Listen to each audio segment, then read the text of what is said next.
विषय में करता हूँ। तो एक बार की घटना है, श्रीमद् भागवतम में इसका चर्चा आता है। एक बार सारे देव समाज के अंदर, ऋषि समाज के अंदर सारे विवाद होने लगा। सारे ऋषि लोग जुट गए और विवाद हुआ।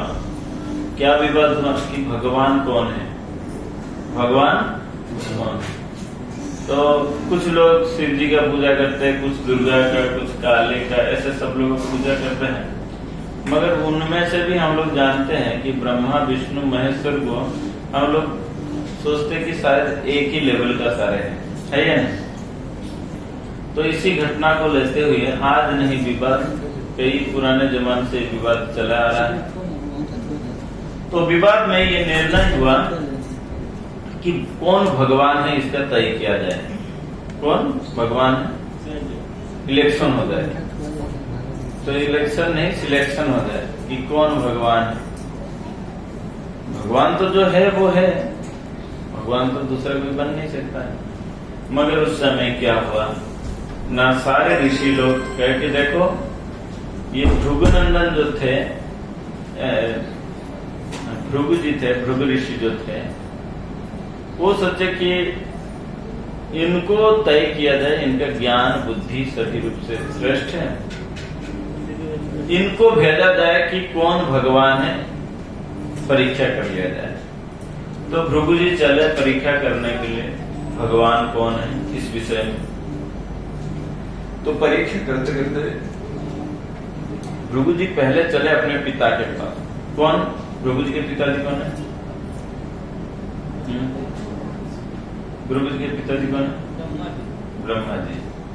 तो ब्रह्मा जी उस समय एक मीटिंग में थे, एक सभा चल रहा था, सभा कक्ष में ब्रह्मा जी बैठे थे।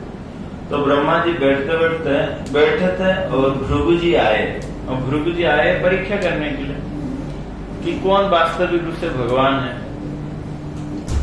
तो भृगु जी गए और उनके पिताजी को प्रणाम नहीं किए। जनरली हमारे एक मर्यादा है, ये सभ्यता है, शिष्टाचार है कि गुरुजनों को प्रणाम करना। तो भृगु जी गए बड़े दिनों के बाद, मगर पिताजी को देख के वो प्रणाम नहीं किए, सीधा कुर्सी पड़ा था, कुर्सी के ऊपर जाकर बैठ गए।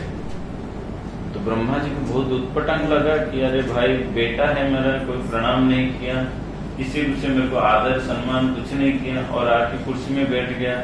लोग देखेंगे तो क्या सोचेंगे कि भृगु जी को क्या ज्ञान मैंने दिया, क्या शिक्षा दिया, अपने बेटे को क्या सिखाया। तो इस प्रकार कहते हैं ब्रह्मा जी को थोड़ा क्रोध आया, मगर क्रोध को प्रकाशित नहीं किया, क्योंकि भरी सभा में बैठे थे, मीटिंग चल रहा था। सोचे कि अगर अभी क्रोध करूं तो फिर तो सबके सामने मेरी बेइज्जती हो जाएगी, क्योंकि इस बेटा को कुछ नहीं सिखाया तुमने। तो ब्रह्मा जी अपने क्रोध को संवरण कर लिए, मगर मनी मन वो भृगु जी के ऊपर काफी गुस्सा थे। भृगु जी समझ गए कि ब्रह्मा जी क्रोध में है, मैंने पिताजी क्रोध में है।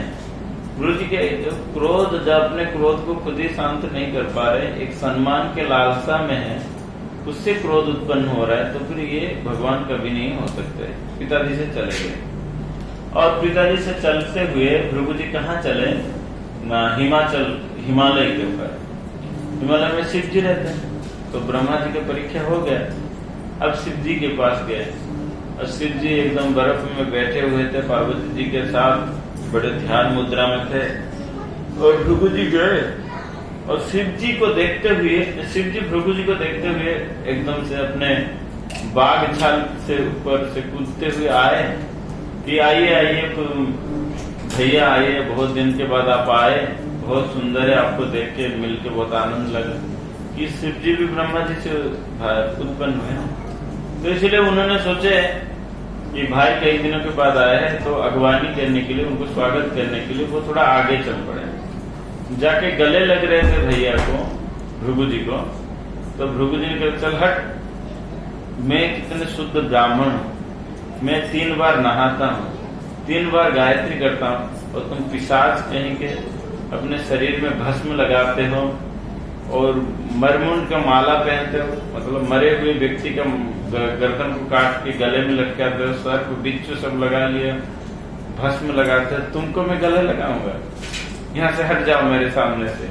इतना ही सुनते ही शिव जी को क्रोध आया, एकदम से क्रोध आया, अपने त्रिशूल उठाए और सोचे कि आज मैं इसको खत्म कर दूं। तो भृगु जी चल पड़े और तब तक क्या हुआ ना, पार्वती जी ने रोकने लगी कि नहीं नहीं नहीं पतिदेव आप रुक जाइए, क्यों भाई का हत्या कर रहे हो, लोग क्या कहेंगे बाद में कि शिव जी ऐसे हुए और अपने भाई का ही हत्या कर दिए, इस प्रकार के सारे जगह में न्यूज फैल जाएगा, अब मत मारिए उनको। तो वहां से कौन चल पड़े, भृगु जी चल पड़े। भृगु जी चल पड़े और वहां से चले क्षीर सागर के तट में। अब तो इनका परीक्षा हो गया। अब किनका परीक्षा लेने के लिए चल रहे थे, भृगु जी चल रहे थे सीधा विष्णु जी का परीक्षा लेने के लिए। अब जब भगवान विष्णु के पास आए तो विष्णु जी पूरा लेटे हुए थे और पार्वती माता लक्ष्मी उनका क्या कर रहे थे ना, चरण संवारण कर रहे थे। और तभी चरण संवारण करते करते उन्होंने देखे कि विष्णु जी लेटे हुए और आए, सीधा लात लगाए किनको, विष्णु जी को, कि खाली खाता रहता है, सोता रहता है, दुनिया में कौन क्या कर रहा है, कौन क्या नहीं कर रहा है, कोई चिंता इसको नहीं है। और सीधा आए लात लगा दिए कि इनको कोई चिंता नहीं, ये कैसे भगवान है। भगवान होता तो दुनिया का चिंता रहता, और खाली और आके क्षीर सागर में लेट गए, सो रहे। इतना ही लात मारते ही भगवान तुरंत उठ पड़े और ओहो ब्राह्मण देवता, आपका चरण कमल कितना कोमल है और मेरे कठोर पत्थर जैसे छाती में आपके चरण कमल लगा, आपको निश्चित रूप से कष्ट हुआ होगा। भगवान ने उनको सिंहासन के ऊपर बैठाते हुए भृगु जी का चरण को अपने वक्षस्थल में रखे और सहलाने लगे। इसको देखते ही भृगु जी के हृदय में बहुत परिवर्तन हो गया और आंखों से आंसू आने लगा कि जो अखिल ब्रह्मांड को जो चला रहे, माने ये कौन है, ब्रह्मा जी सृष्टि करता और शिव जी संहार करता और जो पालन करता है वो भगवान विष्णु है। 3 डिपार्टमेंट इनको दिया गया है, मगर अंततः वो मूल तो कृष्ण से ही सब लोग परिचालित हो। तो फिर भी भगवान जब भृगु जी ने जब लात मारे तो भगवान ने उस लात को क्या करे ना, सहलाए। कौन है, सहलाए। और उससे भृगु जी बहुत प्रभावित हो गए और जाके 3 लोक में घोषित कर दिए कि भगवान कौन है, भगवान केवल विष्णु। विष्णु महान ये इससे कला विशेषम, वो भगवान विष्णु भी किनका अंश है, भगवान कृष्ण का अंश है। तो मूलतः कृष्ण बड़े हैं, इसलिए पूजा अगर किसको करना चाहे, कृष्ण का करना चाहिए। किसका करना चाहिए, कृष्ण का करना चाहिए, भगवान कृष्ण का ही पूजा करना चाहिए। इसीलिए सुखदेव गोस्वामी कहते हैं एतांश कराम पुंसम कृष्णस्तु भगवान स्वयं इंद्रारी व्याकुलम लोके मूढ़यन्ति युगे युगे, कि भगवान कृष्ण ही सभी का मूल है, कृष्ण ही कर्मादि मूल, कृष्ण सभी का मूल है। तो एक बार ये घटना के बाद का ये बीत चुका था। तो एक बार क्या हुआ ना, पार्वती जी एक बार भगवान शिव जी से पूछे कि आप जो है इतना समय ध्यान करते रहते हो, आप वास्तविक से किनका ध्यान करते हो और जगत में कौन सबसे बड़ा आराध्य है, किनका पूजा करना चाहिए। जैसे आजकल हम लोग थोड़ा डर जाए तो शनिदेव को मंदिर चले जाते हैं और थोड़ा सा और कुछ हो जाता है तो साईं बाबा का मंदिर में चले जाते हैं, दुर्गा जी, काली जी, कोई कभी कभी कहते हैं यहाँ हमारा कुल देवता है, इनका पूजा हम कैसे छोड़ सकते हैं। हाँ? तो शिव जी को जैसे ही प्रश्न पूछे, कौन ना, पार्वती जी। तो शिव जी प्रश्न पूछने के बाद पार्वती जी देवी को उत्तर दिए कि किनका आराधना करना चाहिए, किनका पूजा करना चाहिए, किनका पूजा करना चाहिए।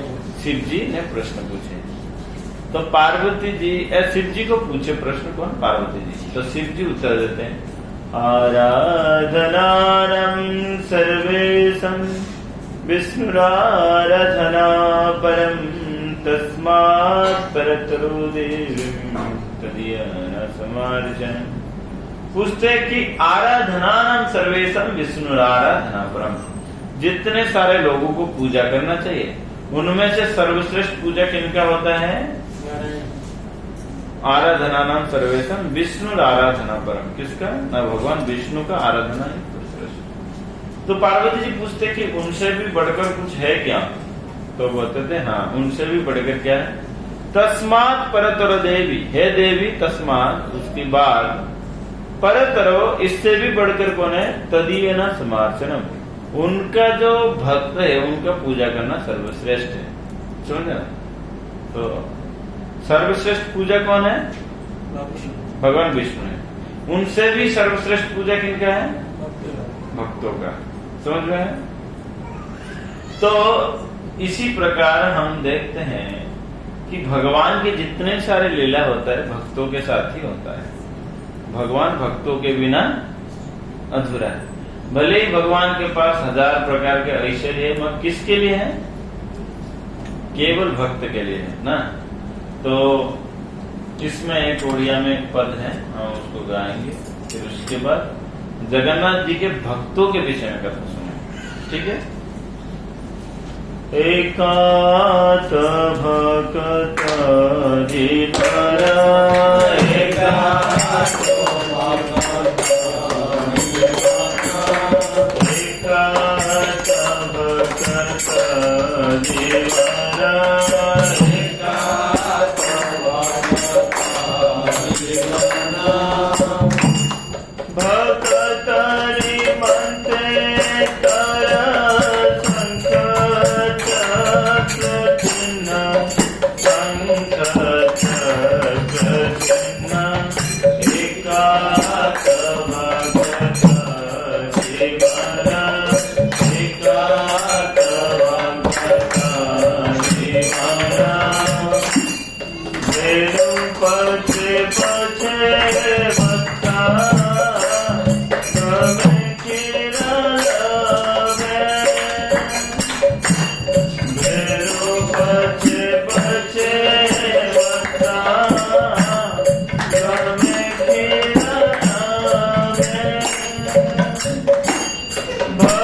भजन में बताएंगे कि केवल भक्त ही भगवान का प्राण है, भगवान का कोई दूसरा बिजनेस नहीं है। जैसा हमारा कई एक प्रकार के बिजनेस होता है, मगर भगवान का एक ही बिजनेस है, वो क्या है ना, भक्तों के साथ अपने संबंध। भगवान केवल भक्त के लिए और भक्त केवल भगवान के लिए। तो इस प्रकार और भगवान जो है वो सिर्फ ऐसा नहीं है कि कोई एक ही विषय से भगवान बंधे हुए हैं। भगवान अपितु सर्वोपरि है, भगवान सबके प्रति समान है। तो ओडिशा में श्री जगन्नाथपुरी में, आप जानते हो जगन्नाथपुरी में जगन्नाथ जी जो केवल जो हिंदुओं के भगवान है इस प्रकार का नहीं है। जगन्नाथ शब्द का अर्थ है कि जगत नाथ, जगत मतलब समस्त के लिए, नाथ मतलब सभी के भगवान है। वो किसका भगवान है ना, सभी के भगवान है। ऐसा नहीं कोई एक दो व्यक्ति के लिए भगवान है। जब प्रभुपाद जी ने अपने इसी होलिनेस जयप्रकाश स्वामी महाराज को एक दायित्व दिए कि जगन्नाथ मंदिर में किस रूप से सारे भक्त लोग प्रवेश करेंगे, तुम व्यवस्था करो, तो उस समय जो थे उन्होंने किसी भी रूप से मना कर दिया कि नहीं, कभी जगन्नाथ मंदिर के अंदर इन लोगों को एंट्री नहीं होगा। तब प्रभुपाद जी ने क्या किया, ठीक है ताकि जगन्नाथ मंदिर में किसी प्रकार के हिंदू जो अण हिंदू है, जो हिंदू नहीं है, उनको प्रवेश नहीं है, वो लोग प्रवेश नहीं कर सकते हैं। तो इसलिए प्रभुपाद जी कहते हैं ठीक है आपने हमको प्रवेश नहीं कराया, मगर ठाकुर जी हम आपको पूरी जगत में प्रवेश करा देंगे, तो पूरे जगत में आपको प्रचार। इस रूप से प्रभुपाद जी जगन्नाथ मंदिर के अंदर नहीं गए और जगन्नाथ जी को पूरे विश्व भर में प्रचार कर दिया। आज सब लोग को थोड़ा थोड़ा नींद आ रहा है, शायद सेवा ज्यादा हुआ होगा ना, आज का दिन थोड़ा ठीक है, फिर भी बहुत लोग है। तो जगन्नाथ जी सिर्फ ऐसे नहीं कि केवल हिंदू के लिए है, जगन्नाथ जी सबके लिए है। तो एक बार जगन्नाथपुरी में एक बहुत प्रसिद्ध भक्त बने। जगन्नाथ जी के जितने सारे भक्त हैं उन भक्तों में से अनन्य भक्त है भक्त सालबेग। सालबेग तो ये सालबेग तो थे मुगल साम्राज्य में थे। मुगल साम्राज्य मतलब है इस्लाम धर्म से वो अपने आप संबंधित रखते थे।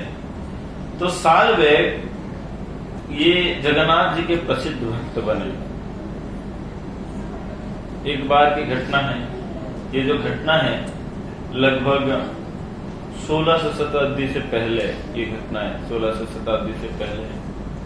उस समय जो मुगल शासन जो चल रहा था,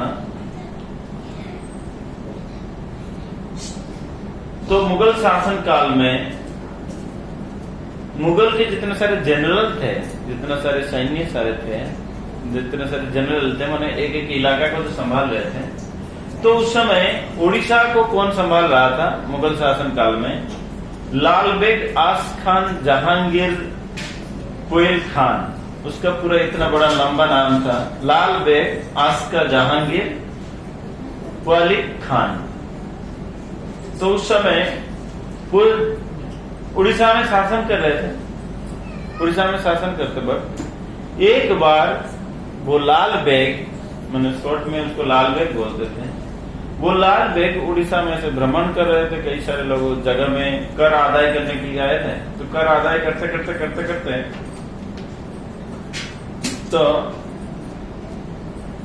पुरी के पास जो कटक के पास, कटक पुरी इस सभी एरिया के पास एक गांव था जिसका नाम है दांड मुकुंदपुर। दांड मुकुंदपुर पुरी में एक जगह है दांड मुकुंदपुर। उसी रास्ते से जा रहे थे। पहले जमाने में सारे लोग स्नान करने के लिए अपने बाथरूम यूज नहीं करते थे, तालाब इत्यादि में स्नान करते थे, सरोवर इत्यादि में स्नान करते थे, कुंड में, सरोवर में, नदी में स्नान करने के लिए जाते थे। तो उस समय एक ब्राह्मणी कन्या उस सरोवर में, तो दांड मुकुंदपुर गांव का जो एक सरोवर था, सरोवर में स्नान कर रही थी। तो उसी समय उसी सरोवर के पास होते हुए ये लाल बेग अपने कुछ सारे सैन्यों को लेते हुए जा रहे थे।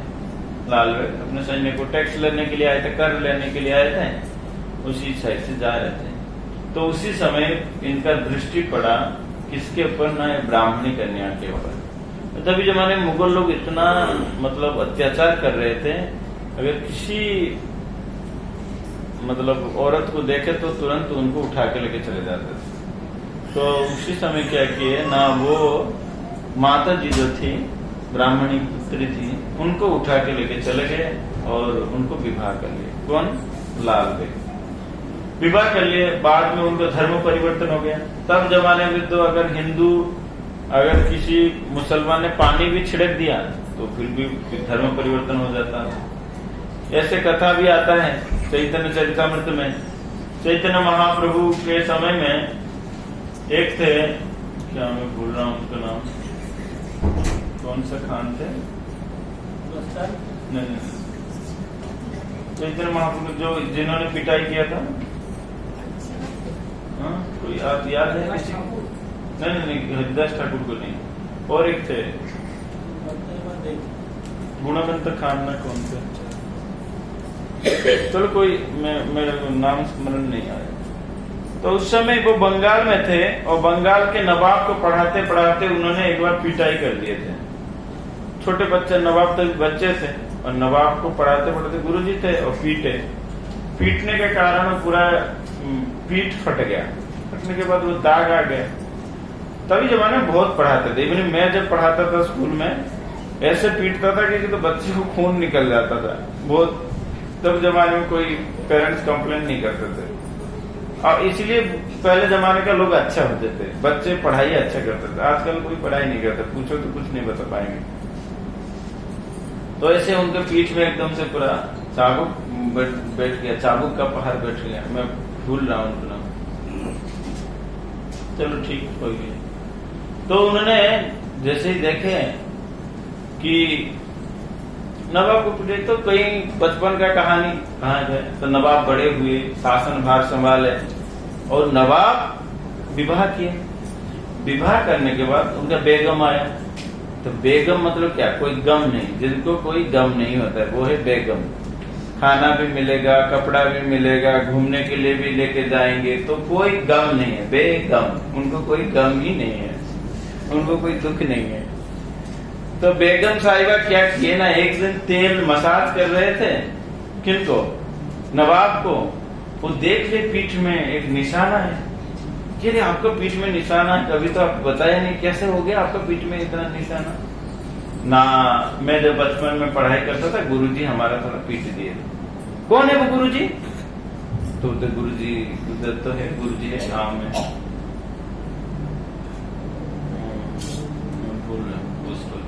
तो गुरुजी कौन है?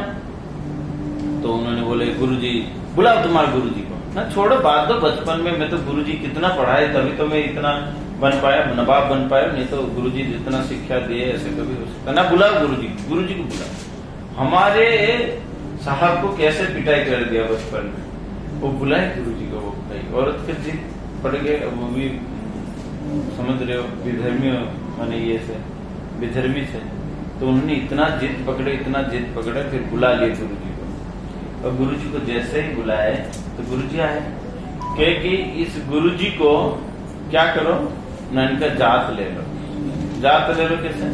ना इनको अपने झूठन खा के दे दो, तब इन्हें वो क्या होगा, और हिंदू नहीं रहेगा, ये क्या हो जाएगा, विधर्मी बन जाएगा। तो सोचे नहीं गुरुजी को कैसे मैं अपने झूठन दे सकता हूँ? कि नहीं इतना तो मेरे को ये करो। मैंने वो उसका श्रद्धा था, नवाब का बहुत ज्यादा श्रद्धा था। तो बेगम कहे कि नहीं, अगर आप नहीं लोगे तो फिर मैं प्राण त्याग कर दूंगा। तो फिर वो संकट में पड़ते हुए नहीं, अगर आप जात नहीं लेते तो इनके ऊपर पानी छिड़क दो। तो उन्होंने क्या पानी छिड़क दिया। पानी छिड़क देने के कारण वो सब लोग माने कि ये इसने क्या हो गया, मैं इसका जात चला गया, और इसके साथ कोई उठक बैठक नहीं गया। तो गुरुजी जाके गुहार लगाए। तब जमाने में ब्राह्मण लोग बहुत कट्टरपंथी थे कि अब मैं करूं तो करूं क्या, कैसे अपने जात को फिर से रिटर्न आऊं। तब ऐसे करते हुए इंडिया में बहुत कन्वर्जन हुआ। इंडिया का कन्वर्जन इतना कठोर है क्योंकि हिंदू लोग ही बहुत ज्यादा घृणा किया। तो एक बार अगर कोई पानी छिड़क दिया तो फिर तो वो मुसलमान बन गया हमेशा हमेशा के लिए। तो एक दिन ऐसे परिस्थिति आया, क्या हुआ ना, उन्होंने गुरुजी पूछे सारे ब्राह्मण लोगों को। तो एक ब्राह्मण बोला कि इस जन्म में और आप हिंदू नहीं बन सकते हो, आप एक काम कर सकते हो, गरम घी को पी के अपने शरीर छोड़ दो, देह त्याग दो। क्या नाम है उनका, याद है? हाँ, कौन से खान उसका नाम हो गया था, नाम बदल गया था खान। तो उन्होंने क्या हुआ ना, वो गरम घी पी के आत्महत्या करने लगे। ऐसे ढूंढते ढूंढते कई लोग कई प्रकार का राय दिए, मगर महाप्रभु के पास आए। तो महाप्रभु उनको बोले कि आप क्या करो, आप हरे कृष्ण महामंत्र का उच्चारण करो। क्यों? अगर हरे कृष्ण महामंत्र उच्चारण करोगे तो आप करोड़ों जन्म का पाप को एक ही क्षण में नष्ट कर दोगे। हाँ, तो महाप्रभु बोले अहो बतस्व पचतो गरियन यज्जुहग्रेवर तद्नाम तुभ्यम। अगर कोई चंडाल भी हो, अगर उसके जीवा के अग्रभाग में हरे कृष्ण महामंत्र है तो फिर ये जान लेना चाहिए कि वो करोड़ों जन्म में करोड़ों प्रकार का तपस्या कर चुका है, करोड़ों दान दे चुका है, करोड़ों शास्त्रों का अध्ययन कर चुका है, समस्त प्रकार का पुण्य कर्म करने के बाद एक व्यक्ति हरे कृष्ण महामंत्र जप सकता है, नहीं तो नहीं जप पाएगा। इसलिए कहा गया अतो श्री कृष्ण नामादि न भवेत ग्राह्यमिंद्रिय, अतो श्री कृष्ण नामादि न भवेत ग्राह्यमिंद्रिय ऋषिकेन ऋषिकेशम सेवनम भक्ति। अतो श्री कृष्ण नामादि न भवेत ग्राह्यमिंद्रिय सेवनमुखी ही जीवादो स्वयं एवं स्फुरत्यत, कि भगवान स्वयं उच्चारित होते हैं। हम ऐसे नहीं कि आज मैं नाम उच्चारण कर लूंगा, इसलिए तो हमसे 2 माला करना भी मुश्किल हो जाता है।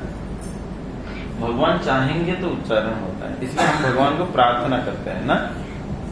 तो भगवान जब उनको बोले कि तुम चले जाओ, तो क्योंकि यहाँ तो तुमको रहने के लिए नहीं देंगे, ब्राह्मण लोग अपने धंधा चला रहे, तुम यहाँ से चले जाओ। कहाँ? तुम मथुरा वृंदावन चले जाओ। उन्होंने वृंदावन आ गया, फिर वृंदावन में सूखे लकड़ी काट के बेचता था, उसमें जो पैसा आता था तो साधु सेवा करता था, वृंदावन में आके साधु सेवा करता था। ऐसे देखा जाता, पहले जमाने में ऐसे कट्टरपंथी होते थे।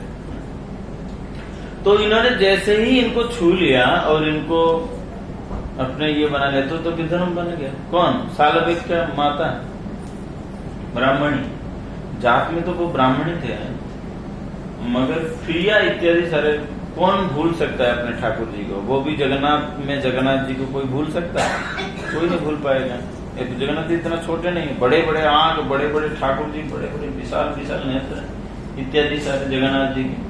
तभी क्या हुआ, सालबेग जन्म लिया। सालबेग जैसे ही जन्म लिए बचपन से ही, सालबेग का जन्म लगभग 1607 में हुआ था। कितना? 1607 में सालबेग का जन्म हुआ। वो माँ, इधर माँ बहुत संस्कारी होता तो फिर पुत्र बहुत गुणवान होता था ना। अलज्जा मातृदोषेण पितृदोषेण मूर्खता। अलज्जा अगर कोई बन जाए, अलज्जा समझते है ना, बेशरम अगर कोई बनता है तो माँ का ही दोष है। अगर नहीं, चांद का दिन, अगर बच्चा बेशरम बनता है तो फिर माँ का ही उत्तरदायी है। उसके लिए कौन दायी है? माँ। पितृदोषेण मूर्खता, अगर पिता अगर ढीला पड़ गया तो फिर मूर्ख बन जाएगा बच्चा। तो दोनों पाठ है, आप समझ लेना आपका पाठ कौन सा है। अलज्जा मातृदोषेण पितृदोषेण मूर्खता, पितृदोष में मूर्ख बन जाता है और अलज्जा बनता है माँ के दोष से। सालबेग का माँ तो बहुत सुंदर ब्राह्मणी थी, बचपन से ही घर में वेद उच्चारण इत्यादि होता था, इसलिए बचपन से ही वो जगन्नाथ जी के विषय में अपने बच्चे को सारे बताते रहते थे। और बच्चा ज्यादातर माँ के बात को ही ज्यादा सीखता है, इसलिए हमारे भाषा को कहते थे मदर टंग, मातृभाषा कहा जाता है। माँ के भाषा को बच्चा ज्यादा जल्दी समझता है। पिताजी तो कहीं युद्ध करने के लिए, कहीं कर लेने के लिए, कभी सभा में कभी कहीं, तो इसलिए माँ जो बोलती है वही बच्चा सीखता है। तो बचपन से ही ये क्या करता था ना, भगवान जगन्नाथ जी के विषय में बताते थे और इसको सालबेग सुनते थे। फिर भी एक मुगल माने फिर भी एक मुसलमान परिवार में जन्म लेने के कारण कुछ कुछ क्रियाएं तो उल्टा सीधा होता था। तो एक बार सालबेग क्या हुआ ना, वो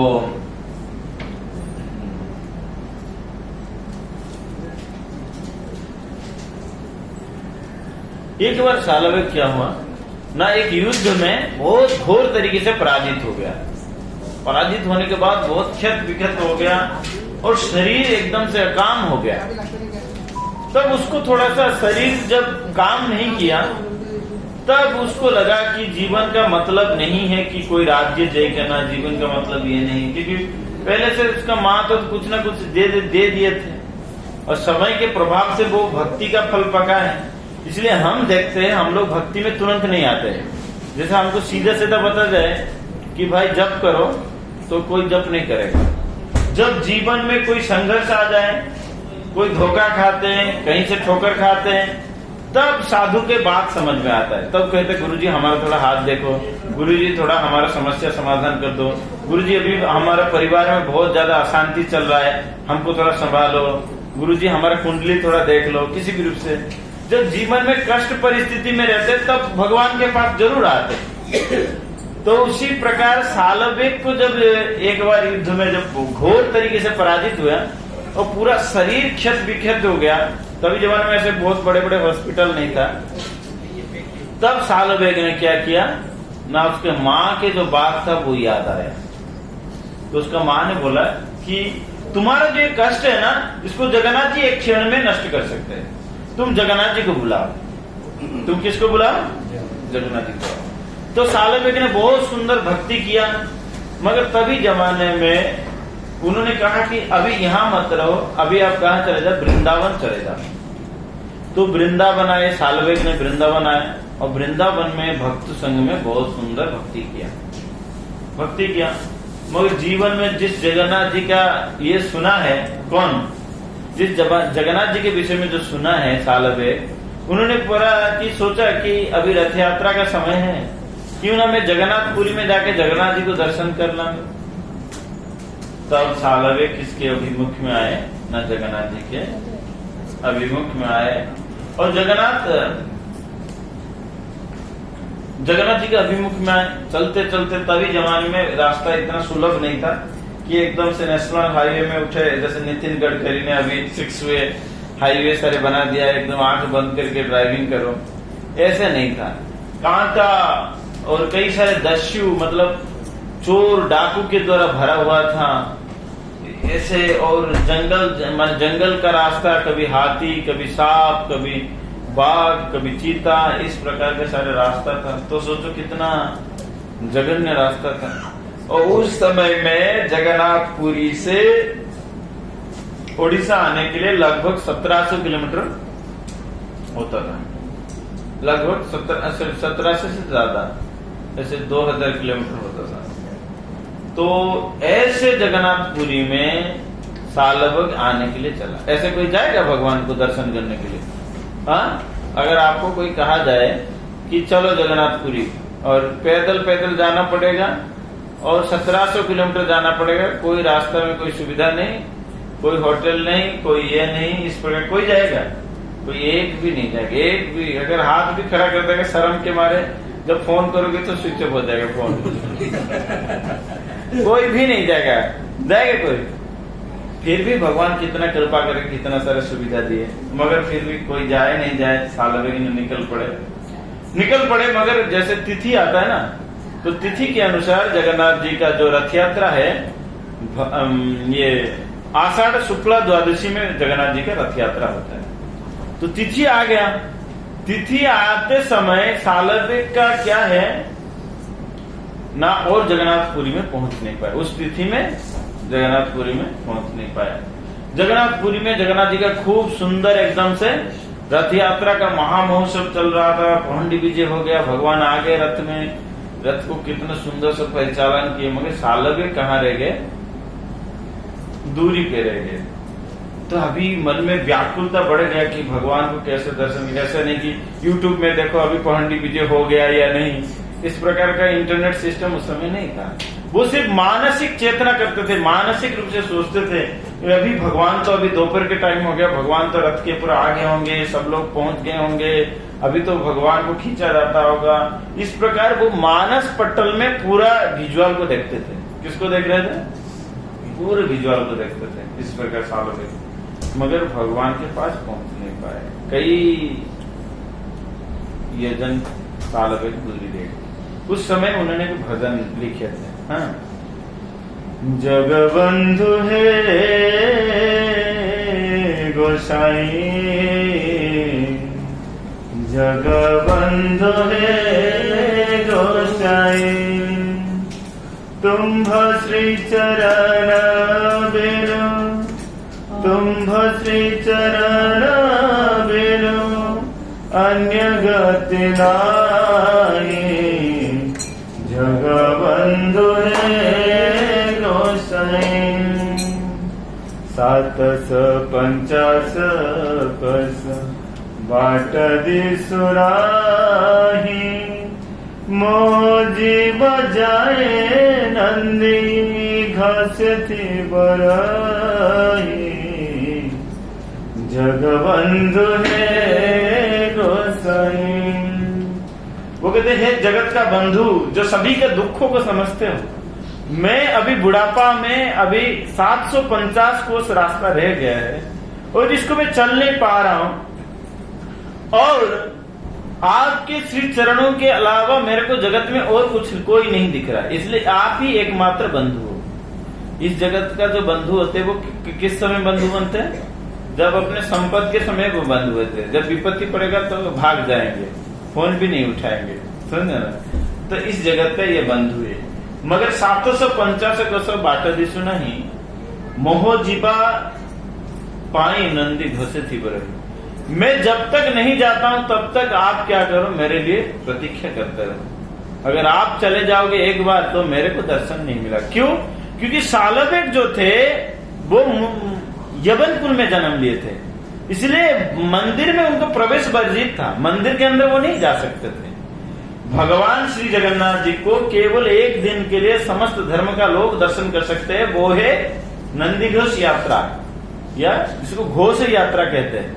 उसी दिन ही भगवान को देख सकते हैं वो लोग, बाकी दूसरे दिन में नहीं देख सकते, नहीं दर्शन कर सकते वो लोग। इसीलिए कहते हैं मोह जीवा जाए नंदी घसती वो रही। जब तक मैं आपके पास नहीं पहुंचता हूं, आप क्या करो, मेरे लिए प्रतीक्षा करो। तब भगवान इतने दूरी से थे, फिर भी उन्होंने भगवान इस बात को सुने ना। अगर कोई, इसीलिए हमको भगवान को ही अपनाना चाहिए। क्यों? क्योंकि मानो हमारा कोई अच्छा मित्र है, बोले क्या है, हरि बोल, फोन रख दो, फोन का कोई जरूरत नहीं। हमारा कोई अच्छा मित्र है, बहुत अच्छा, आपके लिए पूरा डेडिकेशन है, आप जब भी चाहो जो कुछ भी चाहो वो कर देगा। मगर अच्छा मित्र होने के बाद क्या अच्छा मित्र हमेशा आपके साथ रह सकता है? जैसे मेरा अच्छा मित्र है, मेरा अच्छा मित्र है इंडिया में, अगर इधर मेरे को कुछ हो जाए तो फिर वो रक्षा कर पाएगा? एक तो वो नहीं, एक तो मित्र अच्छा मिलना भी मुश्किल है या नहीं?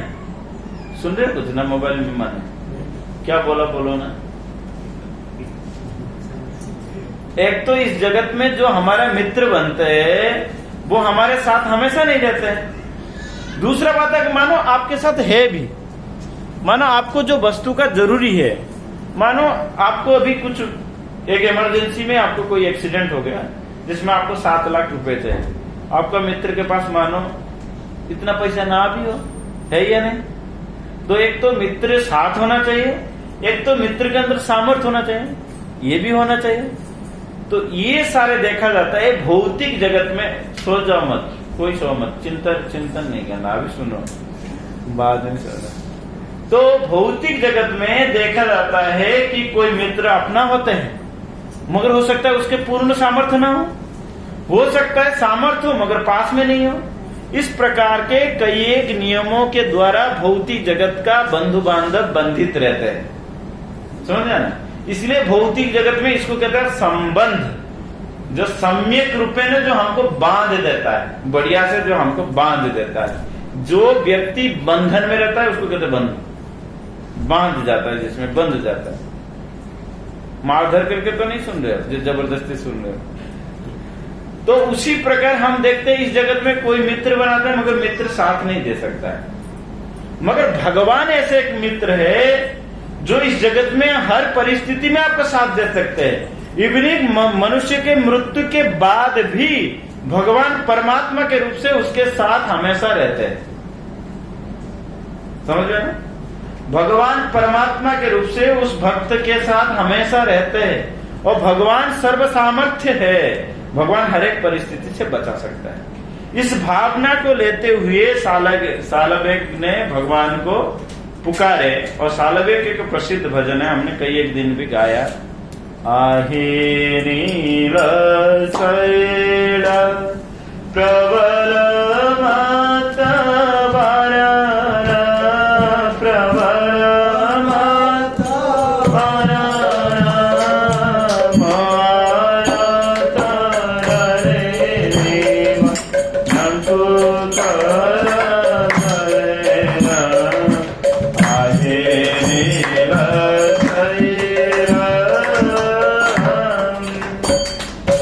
गजराज चिंता तारा आई घर जलेना, चक्र पे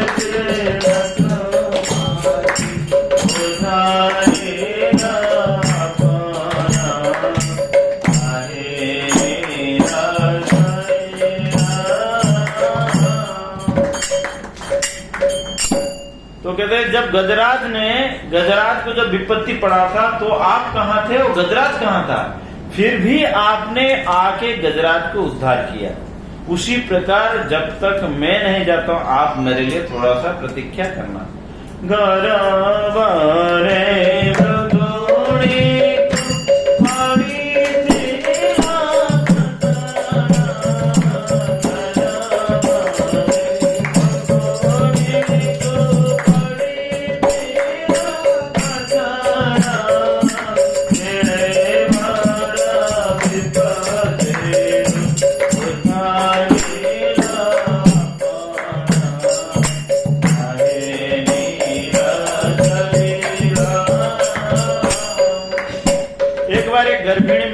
मृग मतलब हिरण था। तो उस समय वो चारों दिशा से आग लग गया। वो बचेगा कैसे? जब जंगल में आग लग जाता है तो सारे पशुओं को मरना पड़ता है, इवन सर्प को भी मरना पड़ता है, ऐसे कहा गया है। तो सारे दिशा में आग लग गया और मृगिणी करेगी क्या? भगवान को याद किया और भगवान ने आके उनको उद्धार किए। उसी प्रकार आप मेरे को दर्शन दे के उद्धार करना।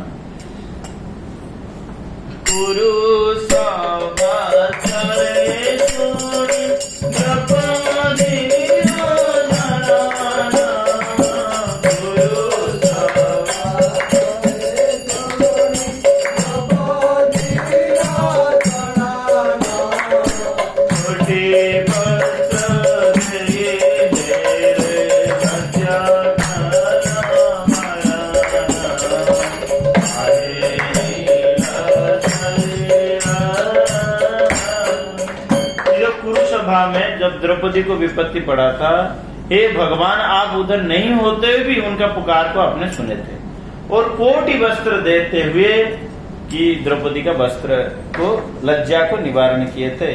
दुशासन को बोलने लगे कि ये नारी है या साड़ी है, इस प्रकार का दुशासन बोले। तो आप भी मेरे को जैसे कई योजना के बाद भी आपने द्रौपदी का वस्त्र देके उनको लज्जा को निवारण किए। आप मेरे पुकार को जरूर सुनना।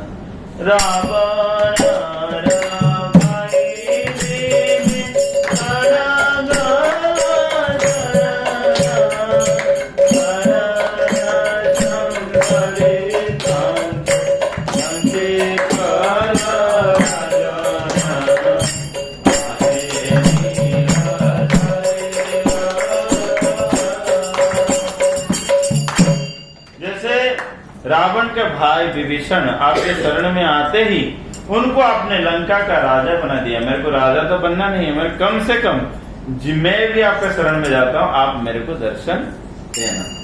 तो उसके बाद बताएं, प्रहलाद पिता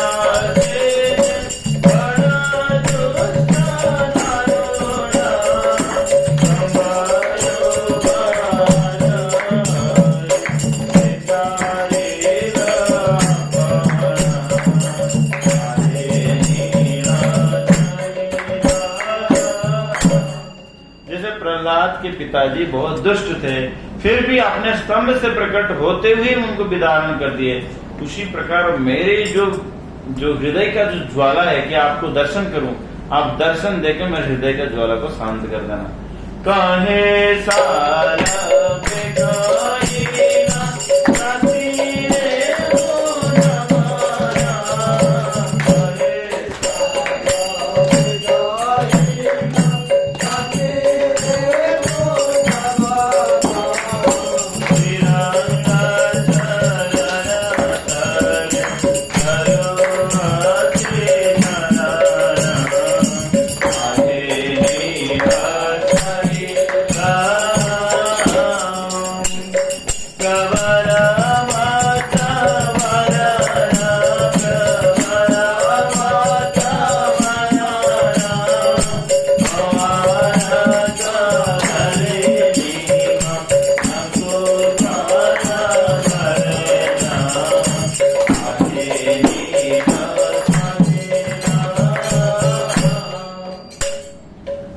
साला देगा ही ना जाति रे में जबन। सालबक जी बताता है कि मैं जात में, अपने जो जात है उसमें मैं जबन समझते हो आप लोग? जबन मतलब विधर्मी हूँ मैं मुसलमान हूँ। मगर आप ऐसे मत सोचना कि मुसलमान आ रहे क्यों हम उसको देखें, इस प्रकार के सोच के आप कभी चले मत जाना। मैं आपके ही चरणों का शरण लेता हूँ। तब जगन्नाथपुरी में हुआ क्या, जगन्नाथपुरी में रथ खींचने के लिए चले। रथ तो उस समय 2 रथ होता था। कितना रथ होता था जगन्नाथपुरी में? एक रथ होता था कि जगन्नाथ मंदिर से आते ही एक भार्गवी नदी थी, वो भार्गवी नदी तक आता था। फिर भार्गवी नदी के बाद दूसरा रथ होता था। इस प्रकार का भी था रथ। तो रथ आया, रथ आके एक सरधा वाली नाम की एक जगह है, वहां सरधा वाली में रथ रुक गया, रथ धस गया और रथ और चला नहीं। ठाकुर जी का रथ सब लोग चले गए, जगन्नाथ जी और चले नहीं। जगन्नाथ जी रुक गए। जगन्नाथ जी रुकने के बाद कई परिश्रम हुआ, कई हाथी, कई घोड़ा, जितना जो गजपति महाराज जो थे उत्कल के, उन्होंने कई प्रकार के अपने जोर लगा दिए। कोई सो तो नहीं गया, कई प्रकार के उन्होंने जोर लगा दिए, मगर भगवान के रथ 1 इंच भी इधर से उधर नहीं हुआ। और उस समय सब लोग कहे मणिमा मणिमा महिमा, आप हमारे रथ को चलाइए, किसी भी रूप से आप क्यों रुक गए, क्या कारण हुआ, कोई अघटन हो गया, क्या हो गया, क्या नहीं हो गया। इस प्रकार के सब गुहार लगाए कि रुको। तो बड़पंडा को उन्होंने निर्देश दिए। क्या निर्देश दिए कि मेरे एक भक्त है, वो मुसलमान भक्त है, वो आ रहा है, अभी वो थोड़ी सी दूरी में है, और उसी की वो जब तक वो आ नहीं जाता है तब तक मैं चलूंगा नहीं। तो भगवान उधर ही रुके और भगवान किसी भी रूप से सालवेग को लेके आ गए। और सालवेग को लेके आने के बाद सालवेग जैसे ही भगवान को दर्शन किए, भगवान के गले से एकदम से उनके माला टूट के गिर गया और सालवेग साष्टांग दंडवत किए। और सालवेग जैसे ही दर्शन किए तो भगवान के रथ चलने लगे। तो सब लोग सालवेग का महिमा गाए कि देखो ना, मुसलमान भक्त होने के बाद भी भगवान उनके लिए प्रतीक्षा की। उसी प्रकार देखो, अखिल ब्रह्मांड पति का जो मालिक है वो कोई साधारण वस्तु नहीं है। इसी प्रकार अगर हम लोग भक्त बनेंगे तो भगवान भी हमारा प्रतीक्षा करेंगे और भगवान ही परम मित्र बन सकते हैं, परम बंधु बन सकते हैं और परम हितैषी बन सकते हैं। इसीलिए भगवान कहते हैं सुहृदम सर्वभूतेषु, सुहृदम सर्वभूतेषु ज्ञात्वमं शांतिम उच्यते। जो ये जान लेता कि मैं ही सभी का सुहृद हूँ। सुहृद मतलब सुहृदय, मतलब जो अच्छे हृदय वाला व्यक्ति आपका कौन है। जैसे आपका शुभ चिंतक होते हैं, आपकी शुभ चिंतक होते हैं ना, कहते हैं शुभ चिंतक हूं मैं, तुम्हारा शुभ चिंतक हूं। मगर हो सकता है वो शुभ चिंतक हो या ना हो, इस जगत में देखा जाता है। एक बार की घटना है, हमारा आश्रम में हम लोग थे, तो वृंदावन में बंदर बहुत ज्यादा है। वृंदावन में बहुत ज्यादा बंदर है। अब कौन कौन गए हो वृंदावन? बंदर बहुत ज्यादा है। और बंदर से कपड़ा सुखाने के लिए बड़े बड़े जाली लगाए जाते, तार का जाली के अंदर वो कपड़ा सुखाते। तो हमारा जो जाली था थोड़ा बड़ा था, ऐसे नेट फिनिशिंग था, थोड़ा बड़ा जाली का था, ऐसा नहीं नेट जो मच्छर वाला नेट नहीं, थोड़ा बड़ा जाली था। तो एक बंदर क्या किया ना, बंदर अपने बच्चे को लेके खेल रहा था। तो छोटे बंदर क्या किया ना, एक जाली के अंदर घुस गया। थोड़ा ध्यान से सुनो, जो लोग सो भी गए वो भी सुनो। तो वो जाली के अंदर घुस गया, वो बंदर का बच्चे के गला फंस गया, गला फंस गया। वो बंदर गया था कैसा ना, जाली के नीचे इतना थोड़ा सा छोड़ दिया था, तो उसके ऊपर फिर नेट उसके ऊपर चालू हुआ। तो बच्चा नीचे से तो घुस गया। तो जब आते वक्त क्या कर रहा था ना, जाली के अंदर से आ रहा था, उसका माँ ने देख लिया और बच्चा क्या कर रहा, अपने गर्दन को घुसा दिया मगर शरीर नहीं आ पा रहा था। और बच्चा चिल्लाने लगा। चिल्लाते वक्त सारे बंदर जुट गए और उसका माँ भी जुट गया। उसके माँ जुटने के बाद उसका माँ उसको क्या ना, गर्दन को पकड़ के खींचा, वो आ नहीं रहा है, वो बार बार खींच रहा है। वो पूरा परेशान हो गया, पूरा बंदर के जैसे ही खींच रहा था वो खींचा करके डाल, क्योंकि उसका पूरा गर्दन अटक जा रहा है उसके अंदर। केवल सिर ही बाहर निकल गया मगर पूरा ये फंस गया। और ऐसे करते, और बंदर जब ये होता तो बंदर को कोई नहीं रोक सकता। एकदम एक छोटे बंदर अगर चिल्लाएगा तो सारे बंदर आ जाता है।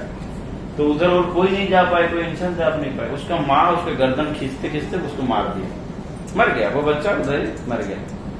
तो उसके बाद किसी भी रूप से उसको भगा के फिर बंदर के बच्चा को निकलते, फिर उसके माँ उसको बच्चे का जो डेड बॉडी है उसको लेके चला गया, उसको ये किया। अब मैं आपको प्रश्न पूछता हूँ, बंदर के बच्चे को उसके माँ के अलावा कोई ज्यादा प्रेम कर सकता है? हाँ, कोई बोल नहीं रहा। जो बंदर है उसके माँ के अलावा उसको कोई ज्यादा प्रेम कर सकता है? कर सकता है? नहीं है।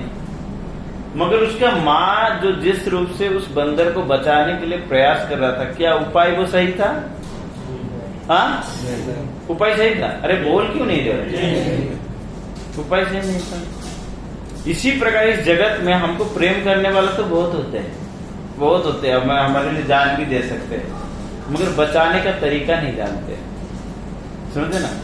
इसीलिए हम लोग कहते हैं कि जगत में प्रेम और ममता के कारण बहुत सारे जीवन नष्ट होते जा रहा है। जैसे हम लोग इस भौतिक जगत में फंसे हुए, नाम जप करने से कोई नहीं सुनता है, मगर लोग कहते हैं अरे क्यों जप करने के लिए जाते हो, क्यों ये करने के लिए? प्रेम तो वो लोग बहुत करते हैं, जैसे लगेगा कि इसके अलावा हमको कोई जगत में प्रेम नहीं, मगर बचा नहीं पाते वो लोग। समझ में आ रहा है? इस जगत में कोई बचा नहीं सकता है, केवल बचा सकते कौन? भगवान बचा सकते हैं। इस जगत में भले ही हमारे लिए कोई मर भी जाए, फिर भी उसका उपाय कभी काम में नहीं आने वाला। जैसे बंदर को अपने माँ जैसे बचा नहीं पाया, उसी प्रकार हमको भी इस भौतिक जगत से कोई बचा नहीं पाएगा।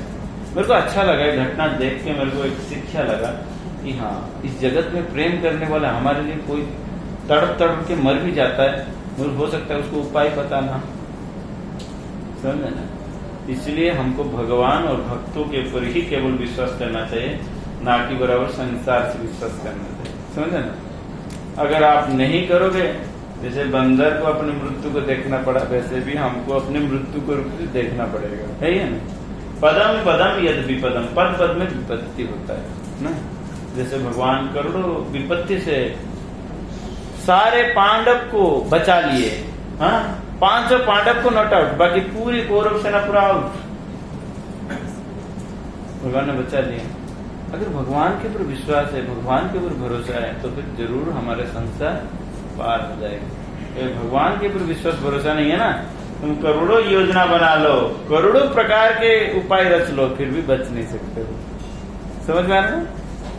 जैसे हम देखते हैं महाभारत युद्ध में, एक दिन की घटना में जयद्रथ को, जब जयद्रथ ने जिस दिन घेर के, सप्तरथी ने घेर के अभिमन्यु को मार लिए, तो इस घटना जब भगवान को जब अर्जुन को पता चला, तो अर्जुन बहुत दुखी हो गए कि मेरे पुत्र, कितने बड़े पुत्र था, और वो पुत्र सप्तरथी ने उनको घेर के मार दिए, अन्याय से मार दिए। और सप्तरथियों में से जो मुख्य, जो मारने वाले, जो मुख्य जो आसामी है, वो जयद्रथ है। क्योंकि कल अगर जयद्रथ को अगर मैं वध ना कर दूं, तो फिर मैं अग्नि समाधि ले लूंगा। और यहाँ पे कुरुवंश में दुर्योधन कितने प्रकार के उपाय रच लिया था कि किसी भी रूप से अर्जुन को मारा जाए, मगर कोई अर्जुन को नहीं मार पाया। तो अर्जुन को मारा जाए, मगर अर्जुन किसी भी रूप से मरे नहीं। और उसी समय क्या हुआ, उन्होंने, दुर्योधन जान लिया, अरे तो काल अगर अर्जुन मरना तो चाहिए, क्योंकि जयद्रथ को मारने के लिए वो चाह रहे हैं, तो काल युद्ध का रणनीति को हम बदल देंगे। और जयद्रथ को ये वर प्राप्त था कि उनके पुत्र से, उनके पिताजी से, कि उनको कोई बध नहीं कर सकता। ऐसे अगर जो बध करेगा उसका सिर ही खत्म हो जाएगा। इस प्रकार का है। और अर्जुन ने प्रतिज्ञा कर लिया। भगवान रात को बोले कि अर्जुन तुमने ऐसे कैसे प्रतिज्ञा कर लिया, अब तुमको पता है कि जयद्रथ कैसे मरेगा? पता नहीं है तो ऐसे क्यों कर लिया? तो क्षत्रिय तो थे, रक्त तो गर्म था, तो उस समय के कर तो लिए। तो दूसरे दिन रणनीति बदल के क्या किए ना, क्षत्रिय का एक नियम होता है कि अगर कोई युद्ध के लिए किसी ने ललकार दिया तो उसके साथ युद्ध करना पड़ेगा। तो ये दिन भर क्या किए ना, जयद्रथ को एक दिशा में रखे और अर्जुन के सामने कई रथी को भेजे, ताकि अर्जुन को वो उस दिन किसी भी रूप से रोक ले। रोक लेने से क्या होगा ना, वो रात को स्वयं अग्नि समाधि ले लेंगे, तो इससे बच जाएगा हमारा सैन्य सामान। तो उस दिन अर्जुन के सामने कई एक रथी आए और अर्जुन को रोकने के लिए प्रयास किए। मगर देखे भगवान देखे कि तब तक सूर्य क्या हुआ न मध्याह्न अवस्था को पार कर चुके थे, माने लगभग दिन ढलने लग गया था। तो भगवान देखे कि अगर ऐसे चलेगा एक के बाद एक कोई ललकारेगा तो 12 घंटे के अंदर कभी ये संभव नहीं हो पाएगा।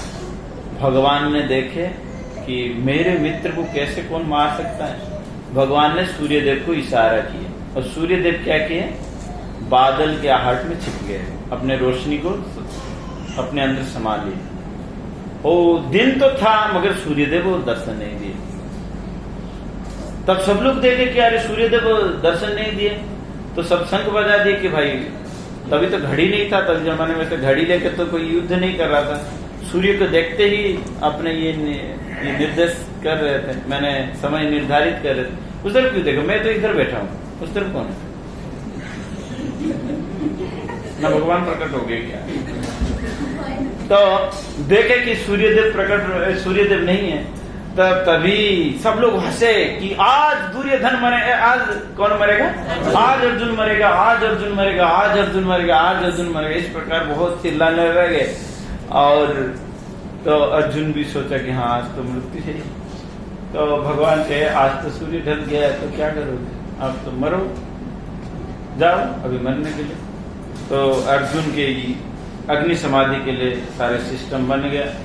तो भगवान के मरने के लिए जब जा रहे योद्धा हो तो फिर अपने धनुष और गांडीव को क्यों छोड़ के जा रहे हैं? अपने धनु और गांडीव को क्यों छोड़ के जा रहे? जाओ अपने साथ में लेके मरो, हम क्यों बताने के लिए? मेरे को बिना पूछे तुम खाली डिसीजन ले लेते हो।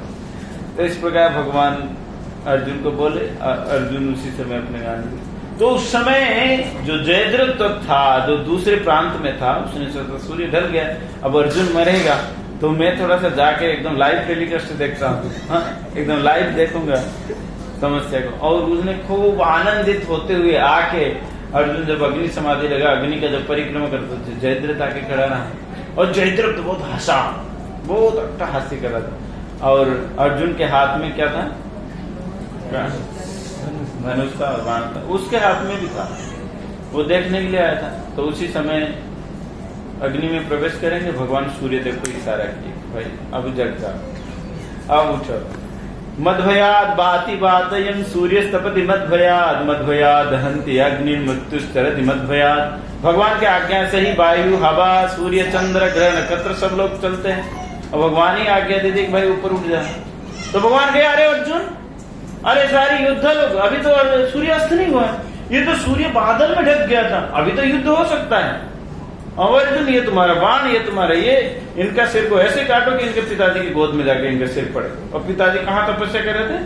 कहाँ? वो हिमालय में तपस्या कर रहे थे। अर्जुन ऐसे बाण का संधान किए, तुरंत उनके सिर कटा, जाके उनके पिताजी गोद में देखा, अरे ये मेरी पुत्र का कटा हुआ सिर मेरे हाथ में, मैं क्या उसका मृत्यु का कारण? बस उसी समय पिताजी भी खत्म और वो भी खत्म, दोनों खत्म हो गए। तो भगवान जिसको बचाएंगे उसको कोई नहीं मार सकता है, और भगवान जिसको मारेंगे उसको कोई नहीं बचा सकता। भगवान किसको बचाएंगे? किसको बचाते हैं? अपने भक्त को ही बचाते हैं, दूसरे को नहीं बचाते। जैसे हम इस जगत में जो हमको कुछ दान दक्षिणा देते हैं, हम उसके ऊपर चतुर्भुज रूप धारण कर लेते हैं, मतलब चतुर्भुज आशीर्वाद देते हैं। और जो नहीं दे बस जा मर तू, ऐसे भगवान नहीं है। भगवान क्या है? न मैं द्वेषी अस्ति न प्रिय, मैं किसी के प्रति द्वेष नहीं किया। समहम सर्वभूतेषु, मैं सभी के प्रति समान हूँ, मगर मेरे भक्त के प्रति जरा ज्यादा हूँ, समझे ना? तो इसी प्रकार भगवान अपने भक्त को ही बताते हैं, दूसरे लोगों को नहीं। भगवान इसलिए हमको क्या करना चाहिए?